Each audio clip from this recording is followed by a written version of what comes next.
নমস্কার, সারথী হেসেলে সবাইকে স্বাগত জানাই। টেস্টি টেস্টি টেস্টি ভোজন রসিক আমরা বাঙালির গোষ্ঠী। আজ করব ফেলে দেওয়া জিনিস থেকে সুন্দর স্বাদের একটা সবজি। এই দেখো, আমি নিয়ে নিয়েছি ফুলকপি ডাঁটা। সেটার মধ্যে আমি কেটে নিয়েছি ছোট ছোট বেগুনের টুকরো লম্বা লম্বা করে, এবং আলুও সঙ্গে কেটে নিয়েছি। প্রথমে আমি সর্ষের তেল দিয়ে খানিকটা দেব রসুন ফোড়ন।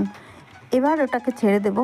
তারপরে লবণ হলুদ একে একে দিয়ে বেশ খানিক সময় ধরে নাড়াচাড়া করতে থাকতে হবে।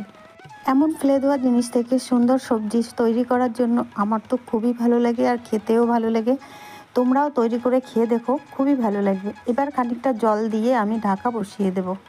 কাঁচা লঙ্কা আধা বাটা বা থেতো করে দিলেও হয়, আমি গোটা গোটাই দিয়ে দিয়েছি চিড়ে। এর মধ্যে যদি একটু সর্ষে বাটা দেওয়া হয় খুবই সুন্দর হয়, কিন্তু সর্ষে বাটা আমার অসুবিধা হয়, তাই আমি দিলাম না। আজকের ভিডিও এই পর্যন্ত। ভিডিওটি শেষ পর্যন্ত দেখার জন্য ধন্যবাদ।